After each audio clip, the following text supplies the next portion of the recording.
Halo pemirsa Cokro TV. Salah satu isu yang tetap menarik untuk kita bicarakan ya, setelah pemilu selesai, itu adalah peta koalisi ya. Peta koalisi pemerintahan Prabowo Gibran. Ini kan bagaimana nanti ujungnya, ini kan masih dalam proses yang selalu banyak hal yang diberitakan dan selalu bikin kita bertanya-tanya dan menerka-nerka gitu. Nah, saya bersama Mr. Kyodari, Mr. Q.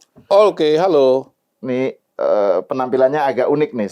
Tiba-tiba pakai topi pet ya. Topi pet ini. Dan kulit. Topi Pak Tino Sidin atau topi Putu Wijaya atau topi apa? Om Pasikom ya? Bukan, ini topinya vokalis AC/DC. Oh.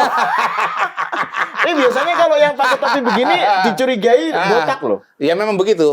Pokoknya kalau ada orang pakai topi pet begini, sebetulnya itu mungkin 95% itu botak. Atau menjelang botak. Iya, jadi untuk nutup-nutupi gitu untuk nutupin ya. Contohnya Om Wai. Yang rutin pakai begini juga itu Om Wai. Om Wai itu Om Wahyu Muryadi. Wahyu Muryadi. Sama Om BHM. Oh, Mas BHM, Bambang Harimurti ya. Sering juga kayak begini. Iya, botak juga itu. Saya juga agak bertanya-tanya itu sebenarnya. Ini kok kenapa nggak pakai topi yang biasa ya? Kenapa topinya begini? Kalau topi begini lebih elegan. Oh. Topi begini nih cocok pakai jas segala macam. Kalau topi yang biasa itu kurang cocok. Itu terlalu sport. Iya. Nah, oke. Jadi ini dari soal topi kita masuk ke tema yang serius nih, soal peta koalisi partai-partai ini. Kan kemarin ya saya melihat podcastnya Mr. Q di Unpacking Indonesia, obrolan bersama Bang Zulfan Lindan itu judulnya pun yang membuat kita langsung pengen nonton gitu. Pak Jokowi sebagai kandidat kuat ketua umum Golkar. Iya. Nah, kita kan pernah ngobrol di Seruput ya di Cokro TV bahwa Mr. Q menyatakan bahwa justru Golkar kalau mau yang lebih cocok dengan milenial dengan Gen Z itu justru Gibran gitu kan. Dia kan wakil presiden dan seterusnya. Nah, ini gimana sebenarnya apa yang terjadi nih tentang peta koalisi dan tentang yang khususnya Golkar? Ya, saya kan hanya melontarkan ide dan gagasan berhadapan dengan sebuah situasi dan kondisi. Jadi saya melihat itu, jadi dalil pertamanya atau tesis pertamanya adalah Partai Golkar itu adalah inti koalisi Indonesia Maju. Karena dia partai dengan kursi terbesar. Nah, kalau kita bicara koalisi Indonesia Maju, itu kita bicara mengenai satu Pak Prabowo, yang kedua bicara agenda Indonesia Emas 2045. Nah, agenda Indonesia Emas 2045 ini sudah diletakkan dasar-dasarnya oleh Pak Jokowi ya. Misalnya kayak digitalisasi, infrastruktur, kemudian pembangunan SDM, hilirisasi, lalu kemudian IKN. Itu harus dikawal secara konsisten. Nah, siapa yang mengawal? Bisa pemimpinnya, tapi juga partai politik. Gitu. Karena pilar dari kebijakan politik di Indonesia dan kebijakan publik di Indonesia ini sesungguhnya adalah partai politik. Gitu. Partai politik. Kalau partai politiknya goyang, agenda itu juga pasti goyang. Kepemimpinan nasional juga pasti akan goyang. Terutama kalau kita bicara Partai Golkar. Karena sekali lagi dia adalah partai paling besar dalam koalisi Indonesia Maju. Gitu. Nah, di Indonesia sekarang ini ada Holy Trinity partai politik. Holy Trinity itu satu Gerindra, yang kedua Golkar, yang ketiga PDI Perjuangan. Saya nggak tahu apakah itu Holy ya, tapi Trinity. Ya, tiga besar lah, kira-kira begitu ya. Tiga besar yang penting lah. Bercanda. Oh, bercanda. Ya, oke. Jadi Gerindra, PDIP, Golkar, Gerindra ya. Nah, kita tahu bahwa Gerindra pasti loyal kepada Pak Prabowo. PDI pasti berada di luar pemerintahan. Hampir pastilah ya. Karena tanda-tandanya ke sana. Untuk pastinya kan memang menunggu akhir bulan Mei ini karena mereka akan rakernas. Dan karena itu topik ini juga penting sekali. Paling tidak sampai dengan akhir Mei lah ketika nanti. Kalau dilihat dari pernyataan Pak Ganjar, Mas Hasto, apakah memang sudah menyuarakan oposisi ke arah sana. Kecenderungannya akan oposisi. Berarti kan tinggal Golkar. Nah, Golkar ini kemana, itulah yang akan menentukan arah politik Indonesia ke depan. Gitu. Jadi Golkar ini adalah bintang penjurunya untuk dinamika politik ke depan. Gitu. Apakah tetap mengawal, apakah agenda Indonesia Emas itu akan berjalan dengan konsisten atau justru akan tertatih-tatih. Itu tergantung Partai Golkar. Nah, pada titik itulah kemudian pada poinnya saya mengatakan begini, Golkar itu harus dipimpin oleh, kalau tidak Mas Gibran itu Pak Jokowi. Ya, sebetulnya Pak Jokowi sebetulnya. Tapi waktu itu saya ngomong Mas Gibran karena Mas Gibran kan posisinya kan akan wapres. Sudah pernah ada presiden sebelumnya di mana Partai Golkar itu ya mendukung Pak JK. Ketika Pak JK jadi wapres, Partai Golkar mendukung. Saya melihat ada pola itu gitu. Yang kedua, dia masih muda. Jadi dia nanti akan punya, katakanlah, jam terbang yang akan panjang dalam memimpin Partai Golkar. Tetapi memang saya berubah pada tataran teknis. Prinsip dasarnya nggak berubah ya. Prinsip dasarnya nggak berubah. Tetapi kemudian saya berpikir ulang pada tataran teknis. Itu yang lebih memungkinkan untuk jadi ketua Partai Golkar adalah Pak Jokowi. Satu, karena Pak Jokowi itu adalah politisi senior. Sementara kalau kita bicara Partai Golkar, partai ini identik dengan para pendekar ulung, ya, para pemain catur ulung gitu loh, ya, dalam dunia politik. Main catur itu kelihatannya ke kiri, tahu-tahu ke kanan.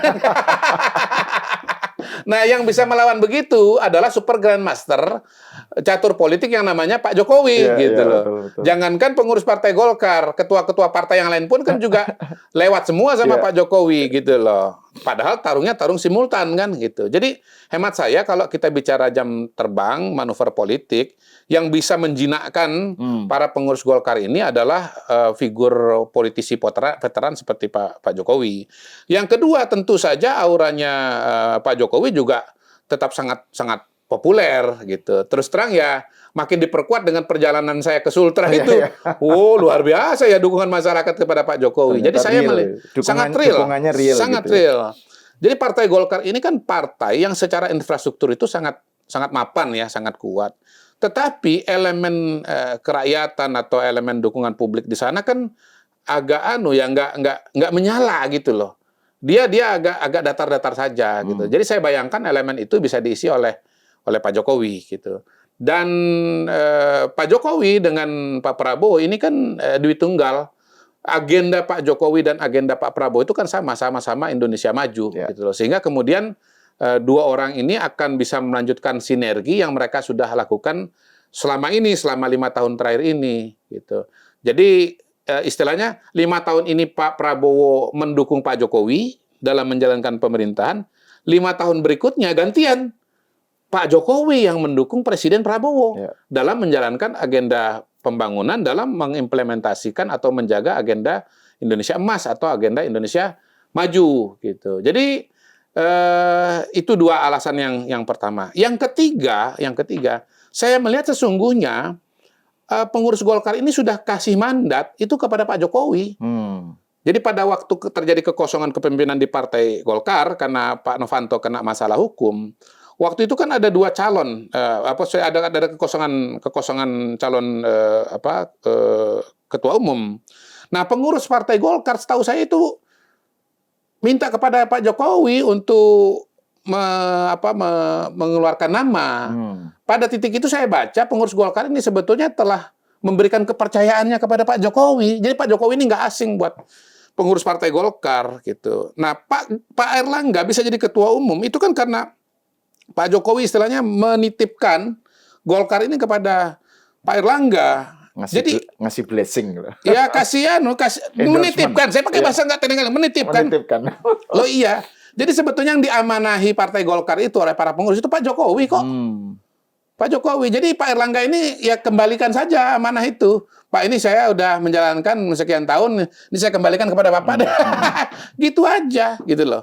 Nah, jadi sebetulnya sangat mudah untuk meletakkan posisi Pak Jokowi dalam wacana kepemimpinan di Partai Golkar gitu loh. Jadi itu sebabnya saya menyebut Pak Jokowi sebagai ketua umum Partai Golkar. Pertama, untuk memastikan Partai Golkar itu nggak kemana-mana, nggak lari dari Koalisi Indonesia Maju, tidak lari dari agenda Indonesia Emas, tidak lari dari Pak Prabowo. Gitu. Itu adalah harus dijaga, dan yang paling bisa menjaga adalah Pak Jokowi. Gitu. Itu wacananya untuk memastikan bahwa agenda Indonesia Maju ini bisa berjalan. Kalau kita bicara partai politik pada hari ini sebetulnya ada 4 posisi. Kalau saya perinci lagi ya. Pertama, Koalisi Indonesia Maju, ada 4 partai di situ, Gerindra, Golkar, Demokrat, dan PAN. Kemudian pendatang baru nih, PKB dengan Nasdem kan, gitu. Kemudian yang itu sudah bisa dianggap resmi nggak? Saya anggap de facto begitulah. Okay. Kita nggak bicara de jure ya, kita bicara de facto lah. Udah ke sana gitu. Nah, dua partai ini karena baru datang belakangan dan sebelumnya itu agendanya perubahan, ini kita asumsikan bisa lari-lari nih nanti nih. Bisa lari-lari. Nah, kalau dua ini lari, Koalisi Indonesia Maju ini kurang dari 50%. Karena itu sesungguhnya dua ini harus dikunci oleh satu partai yang namanya PKS. Kalau ada PKS di sana, dua ini akan mikir-mikir kalau mau lari-lari. Lu keluar, ada PKS. Nah, karena begitu kan. Bisa diganjal. Nah, itu ini kan game teori sebetulnya. Game teori. Anda kalau mau lari, kalau nggak ada ganjalnya, Anda lari. Kim akan tertekan. Tapi kalau ada PKS di situ, lu mau lari, Kim masih aman karena masih ada PKS gitu. Nah, terakhir ada PDI Perjuangan yang kira-kira sudah pasti oposisi, tidak akan masuk ke dalam pemerintahan gitu. Nah, hemat saya kalau PKS masuk ke dalam, PDI Perjuangan sendiri pun juga nggak masalah gitu loh. Kenapa? Karena ya dia sudah mewakili kira-kira 20% kursi di DPR. Yang kalau kita bicara tingkat kepuasan masyarakat di era Pak Jokowi itu sekitar 80%. Artinya tidak puas 20%. Yang tidak puas 20% ini sudah terwakili oleh PDI Perjuangan. Gitu masalah anunya, matematika koalisinya. Nah, kalau kembali ke soal Golkar kan tadi Anda bilang bahwa Golkar itu sekarang jadi key player nih, gitu kan, mengingat dari berhasil dari Pilpres kemarin, Pileg kemarin kan. Nah, menurut Mr. Q itu peluang seberapa jauh respon Golkar secara umum ya, bukan hanya pemimpin elitnya ya, terhadap ide Pak Jokowi jadi ketum atau Gibran, terutama Pak Jokowi lah ya. Maksud saya seberapa ada resistensi, seberapa ada dinamikanya kayak apa gitu. Dan juga kan kalau sesuai dengan jadwalnya kan Kongres Munas atau Kongres itu namanya ya. Kalau Munas Golkar itu kan Desember ya kalau nggak salah ya. Pak Jokowi udah nggak jadi presiden, meskipun itu bisa diatur untuk dipercepat dan seterusnya. Seberapa realistis itu? Sangat realistis sebetulnya. Karena kalau bicara Munas itu kan ada syarat-syaratnya. Syarat-syaratnya ya salah satunya kalau ada, seingat saya ya, kalau ada permintaan dari sekian-sekian persen dari pengurus daerah. Nah, pengurus daerah kalau memang memiliki kehendak, mereka kan tinggal menyampaikan surat saja gitu. Itu akhirnya masalah administratif saja. Tapi pada hari ini memang para pengurus Golkar di daerah tidak akan ambil inisiatif untuk berbicara karena tentu saja akan takut dengan DPP ya, dalam hal ini Pak Airlangga gitu. Jadi memang inisiatif ini harus datang dari Pak Airlangga. Kalau Pak Airlangga misalnya inisiatif secara terbuka mengembalikan mandat kepemimpinan Partai Golkar kepada Pak Jokowi, lalu pada saat yang bersamaan memerintahkan para pengurus di daerah untuk menyiapkan segala sesuatunya terkait dengan Munas dan seterusnya, tentunya akhirnya syarat-syarat politik dan syarat administrasinya akan terpenuhi gitu loh. Nggak ada kendala di situ, nggak akan ada kendala. Jadi sebetulnya kata kuncinya menurut saya ini adalah sinyal yang diberikan oleh DPP Partai Golkar, terutama kepemimpinan di pusat. Gitu. Kalau memang ada sinyal-sinyal itu, ya daerah akan berbicara. Tapi kalau nggak ada sinyal-sinyal itu, ya daerah akan diam. Jadi titik kesadaran untuk proses-proses ini sesungguhnya ada di tangan pimpinan Partai Golkar, ya, terutama dalam hal ini adalah Pak Airlangga. Gitu loh. Bagaimana bisa melihat situasi dan kondisi ini dengan lebih luas, ya, lebih makro, untuk kepentingan bangsa dan negara yang lebih besar gitu, bukan hanya kepentingan organisasi, apalagi hanya kepentingan pribadi. Gitu. Nah, tahu kalau misalnya kan dengan posisi sebagai key player ya, tokoh ya peran partai kunci lah ya ini ya. Sementara itu kita tadi Anda juga menyebut bahwa tokoh-tokoh Golkar ini pemain catur, banyak pemain catur handal nih. Nah, kalau mereka misalnya sadar diri, wah kami ini kalau kami berpindah bisa goncang nih gitu, atau kami jadi daya tawar mereka kemudian merasa bahwa punya daya tawar yang tinggi nih, baik terhadap Prabowo, terhadap Bu Mega, terhadap Jokowi. Nah, menurut Anda ini gimana? Apa yang kira-kira perasaan semacam itu ada di tangan DPP? Perasaan-perasaan itu ada di tangan DPP. Soal pengaruh kepada Pak Prabowo, pengaruh kepada Bu Mega, itu perasaan itu ada di tangan DPP. Kalau soal perasaan-perasaan daerah itu larinya bukan kepada bukan kepada Prabowo atau kepada Mega, larinya kepada pimpinan DPP dengan Airlangga gitu. Mereka ini kan pada dasarnya kan SK-nya yang mengeluarkan DPP. Ibaratnya itu nyawanya itu hidup atau mati itu kan, mandatnya dicabut atau tidak itu kan tanda tangan dari DPP gitu loh. Jadi semua pemikiran-pemikiran yang berkait dengan relasi politik, tekanan politik, bargaining politik itu ada di tangan DPP. Bargaining daerah itu ada di tangan atau dengan pusat gitu. Makanya saya bilang tadi nggak bisa mengharapkan daerah untuk berinisiatif mengeluarkan pernyataan dukungan kepada Pak Jokowi misalnya, kecuali kalau ada sinyal-sinyal dari DPP gitu. Dan ya saya katakan lagi bahwa kata kuncinya ada di DPP gitu. DPP lah yang menjadi kunci bagi proses-proses politik yang akan terjadi ke depan ini. Menurut Mr. Q, DPP Golkar sekarang gimana arahnya ini? Justru itu yang kita tunggu dan kita lihat. Tetapi saya pada hari ini mengatakan memang agak ragu-ragu dengan loyalitas kepemimpinan DPP. Ya, baik di masa lalu maupun di masa sekarang. Saya udah kasih ilustrasi di tempatnya Bang Zulfan. Bagaimana saya tidak melihat adanya kesungguhan, tidak ada inisiatif, tidak ada pembelaan yang kuat dari DPP Partai Golkar berkaitan dengan penugasan yang diberikan, bahkan undang-undang yang notabene Golkar banget gitu, yaitu Undang-Undang Cipta Kerja gitu. Kalau saya yang jadi pimpinan Partai Golkar, saya akan kerahkan semua daya dan upaya, termasuk sumber daya yang ada di Partai Golkar untuk membela Undang-Undang Cipta Kerja.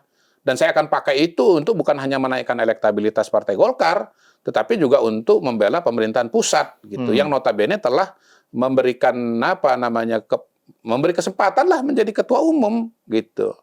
Ya, tidak ada upaya yang waktu itu dilakukan yang lebih dibandingkan dengan partai politik yang lain. Coba bayangkan kalau pada waktu itu Partai Golkar dengan jajaran bupati, wali kota, gubernur tampil di publik, iklan layanan publik, membela Undang-Undang Cipta Kerja gitu, dan menurut saya itu sesuatu yang justru akan menambah elektabilitas Partai Golkar. Karena Partai Golkar kan identik dengan pembangunan, dengan membuka lapangan kerja. Undang-Undang Cipta Kerja itu kan ditolak oleh siapa? Oleh buruh, karena merasa haknya dibatasin. Tapi sesungguhnya didukung oleh siapa? Pengangguran. Iya, Undang-Undang Cipta Kerja itu bukan buat buruh, tapi buat pengangguran, orang-orang yang belum bekerja gitu, orang-orang yang memerlukan lapangan kerja, yang pekerjaannya akan diciptakan oleh Undang-Undang Cipta Kerja. Nah, pikiran ini yang harusnya disebarluaskan kepada masyarakat gitu loh, termasuk kepada para buruh. Hai buruh, ini undang-undang untuk saudaramu, kakakmu, adekmu, anakmu yang belum bekerja.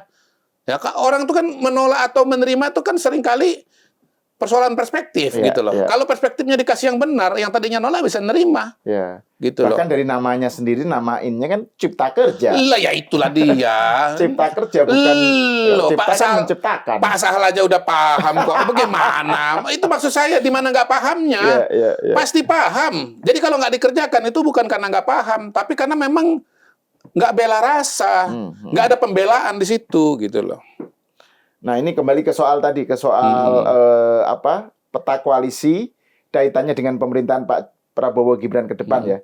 Kan Mr. Q juga beberapa kali dalam berbagai kesempatan bilang bahwa pemerintahan Prabowo Gibran untuk bisa mengawal keberlanjutan tadi menuju Indonesia emas, itu kan membutuhkan stabilitas pemerintahannya, tidak ada turbulensi, dan itu mensyaratkan dukungan dari parpol di parlemen ya. Nah, ini dengan fenomena Golkar semacam ini, yang tadi Anda sebut bahwa dia key player, tapi posisinya ini masih belum, ketegasannya masih perlu dipertanyakan atau bagaimana, itu menurut Anda gimana? Maksudnya kan ini kemarin ada wacana soal 40 menteri, Jadi dampaknya terhadap kemudian bargaining position terkait jatah kekuasaan itu gimana jadinya? Jadi Pak Prabowo ini seorang rekonsiliator dan dia seorang unitaris.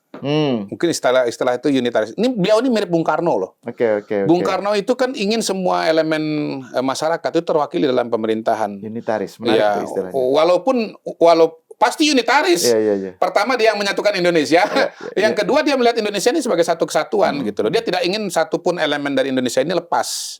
Gitu. Indonesia ini adalah keluarga besar gitu. Makanya dia mempertahankan mati-matian Papua karena dia merasa itu adalah Indonesia ya.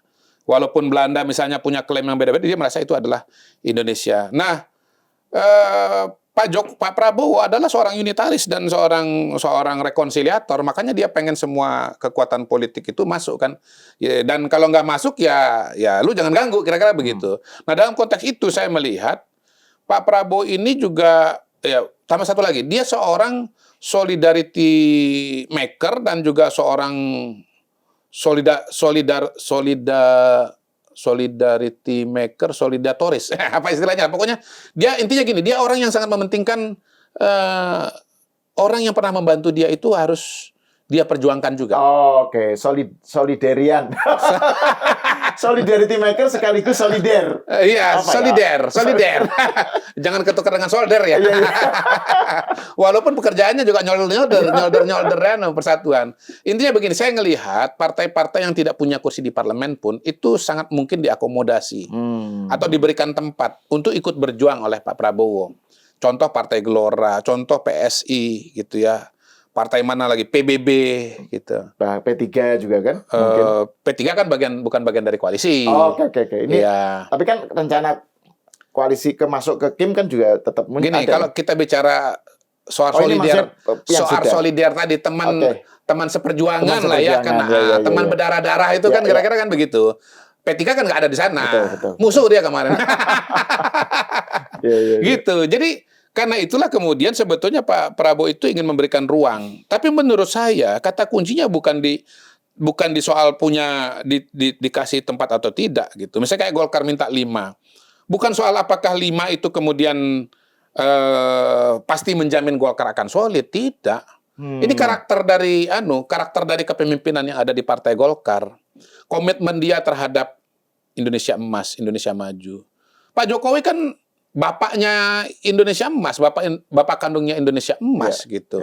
Dia itu Lee Kuan Yew-nya Indonesia. Seorang Lee Kuan Yew itu nggak mungkin melepaskan atau menelantarkan, apalagi meninggalkan cita-cita Indonesia Maju itu nggak mungkin. Dalam pidatonya kan dia bilang, this is my lifetime work gitu kan. Ya don't try to knock it down kan begitu kan. Itu maksud saya. Apakah Airlangga itu seorang Jokowi yang melahirkan agenda Indonesia Maju 2045? Apakah Airlangga seseorang yang begitu memperjuangkan hilirisasi, yang melahirkan konsep hilirisasi? Apakah Airlangga seorang yang akan bisa mampu mempertahankan pembangunan IKN mati-matian? Itu kan one man against the world. Melahirkan IKN itu kan one man against the world, gitu kan. Apakah kalau Pak Jokowi dengan Pak Prabowo soal hilirisasi sama. Pak Jokowi itu adalah orang yang mengimplementasikan gagasan yang sudah diteriakkan oleh Prabowo bertahun-tahun yang lampau. Teriakan Prabowo adalah sumber daya alam Indonesia untuk sebesar-besar kemakmuran rakyat. Yang mengimplementasikan adalah Pak Jokowi gitu. Nah, apakah mentalitas seperti itu ada di tangan seorang Airlangga? Menurut saya tidak. Gitu. Makanya kita kembali kepada seorang Jokowi untuk memimpin Partai Golkar ini karena he has that iron in him. Wah, mengutip Lee Kuan Yew lagi. Jokowi has that iron in him. Iron itu kan determinasi. Determinasi untuk apa? Untuk memperjuangkan Indonesia Emas, Indonesia Maju itu gitu. Nah, kalau nggak punya determinasi itu, akhirnya kan nego-nego biasa aja gitu loh. Nego-nego untuk kekuasaan saja, nego-nego untuk akses saja gitu. Nggak ada suatu keberpihakan yang dalam di sana. Jadi 5 itu nanti pada akhirnya justru akan menjadi bumerang buat Pak Prabowo. Kalau tidak punya determinasi dan sikap pribadi gitu loh ya. Justru akan jadi senjata gitu loh untuk nekan-nekan. Nah, kita akan pengen diberikan tempat yang besar itu untuk memperkuat, bukan untuk memperlemah. Jadi larinya tetap memperkuat keberlanjutan itu ya. Jadi framingnya itu tetap framing menyongsong Indonesia Emas. Gini loh, nilai strategis Partai Golkar itu dalam Holy Trinity Partai Politik Indonesia, Gerindra, Golkar, PDI. PDI sudah di luar. Golkar harus jelas, definitif, final mengikat, final and binding gitu ya, bersama dengan Gerindra.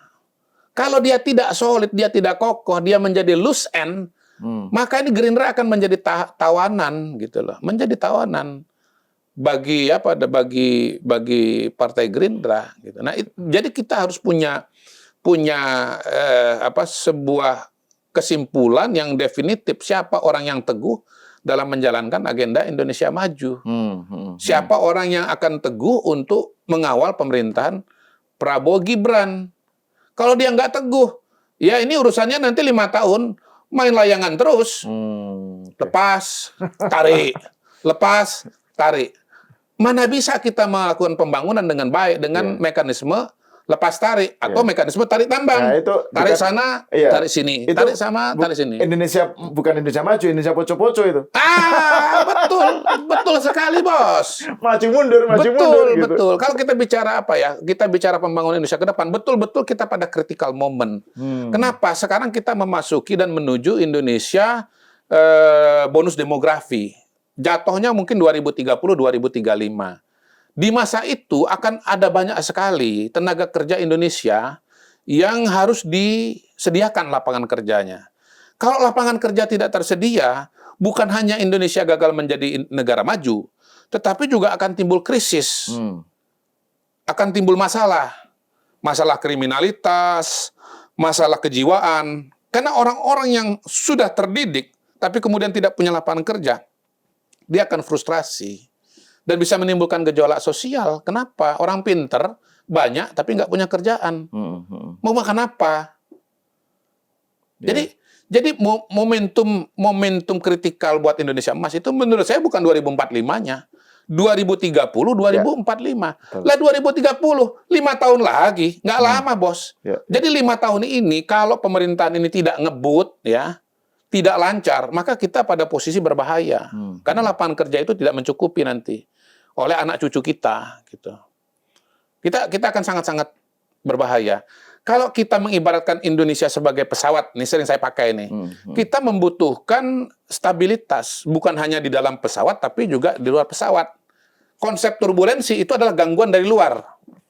Kalau PDI Perjuangan cuman PDI Perjuangan di luar, ini turbulensi pasti minimal nih. Ya kilat-kilat dikit lah gitu. Tapi nggak ada petir yang gede yang bisa membakar sayap, bisa membakar yang di belakang itu sayap belakang gitu. Paling-paling hanya kencangkan seat belt. Iya gitu, jeder gitu kan, tapi melayang terus. Tapi yang juga berbahaya justru yang di dalam. Yang di dalam. Itu yang disebut oleh Pak Luhut toksik gitu ya. Ya, kalau saya menyebutnya fraktur. Fraktur. Saya menyebutnya fraktur. Ini kita pinjam istilahnya Pak Habibie nih kan. Profesor crack profesor. Crack atau fraktur ya. Jadi keretakan-keretakan di dalam. Nah, Pak Luhut mengatakan jangan bawa orang toksik ke dalam. Saya mau mengatakan begini Pak Luhut. Pak Luhut, jangan sampai yang di dalam itu udah toksik. Jangan sampai yang di dalam itu udah toksik. Gitu. Jadi jangan ngelihat jauh-jauh dulu, Pak, soal orang toksik itu. Jangan-jangan yang toksik itu ada di dalam. Nah, yang toksik yang di dalam itu yang harus dibersihkan elemen-elemennya. Pastikan tidak ada yang toksik. Gitu. Jangan sampai komponen yang paling besar, yang paling vital, justru komponen yang paling toksik. Karena tentu saja akan menimbulkan fraktur atau menimbulkan crack di situ. Saya kira dengan begitu, ya memang inilah alasan kenapa Mr. Q itu begitu semangat ya membicarakan tentang tentang Golkar tadi ya, tentang Golkar dan bagaimana kenapa Pak Jokowi menjadi faktor penting lah ya. Iya. Karena kalau Golkarnya rontok, ini segitiga ini ya rontok semua. Oke, terima kasih Mr. Q atas diskusinya. Pemirsa sampai di sini dulu, kita berjumpa lagi di episode selanjutnya.